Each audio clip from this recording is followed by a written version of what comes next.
আমি ওনাকে দেখে এসেছি। এখন ওনার ডায়ালাইসিস চলছে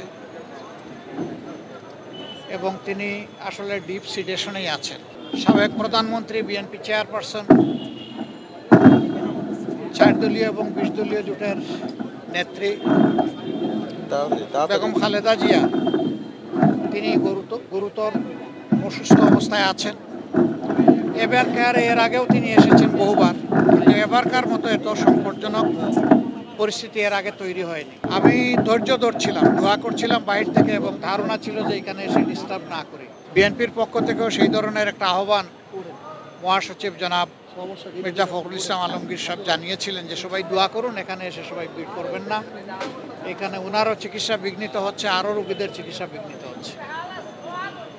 কিন্তু আজকে আর কোনোভাবে মনকে বুঝাতে পারিনি, এই জন্য আসলাম।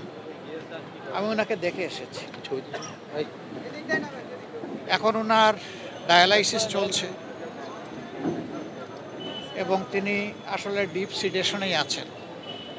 সারা দুনিয়ার মানুষের সাথে আমরাও দোয়া করি আল্লাহ তাআলা ওনাকে সুস্থতার নিয়ামত দান করুন।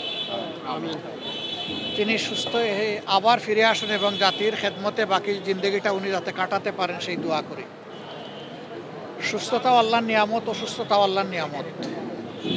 এই ক্ষেত্রে তার আপনজন যারা আছেন, বিশেষ করে তার পরিবারের সম্মানিত সদস্যবৃন্দ, তাদের জন্য এই পরিস্থিতিতে ধৈর্য ধারণ করা বড় কঠিন।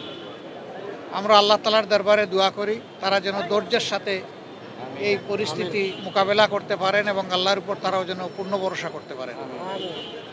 আল্লাহ তাআলার হাতে সব কিছুই আছে। আল্লাহ তাআলা জীবিতকে ধরে নিয়ে যেতে পারেন, আবার মরার মধ্যেও জান দিতে পারেন। উনি এখনও যেহেতু আলহামদুলিল্লাহ সারভাইভ করছেন, আমরা আশা রাখি, আমরা দোয়া করি উনি সুস্থ হয়ে উঠবেন ইনশাআল্লাহ। আপনারা সবাই দোয়া করবেন। এখানে হসপিটালের যে ডিসিপ্লিন, এটার ক্ষেত্রে আমাদের কারোই ব্রেক করা উচিত না। আমি মাত্র 1.5 মিনিট সময় সেখানে দাঁড়িয়েছি। আমার কর্তব্য নিষ্ঠা আমাকে বলেছে যে তোমার সুযোগ থাকলেও দীর্ঘক্ষণ এখানে দাঁড়ানো উচিত নয়। আমি দু চোখে একটু দেখে আসতে পেরেছি, এটা আমার সান্ত্বনা। আবারও আল্লাহ তাআলার কাছে দোয়া করি আল্লাহ তার বান্দিকে ক্ষমা করুন, তার উপর রহম করুন এবং তাকে সুস্থতার নিয়ামত দান করুন।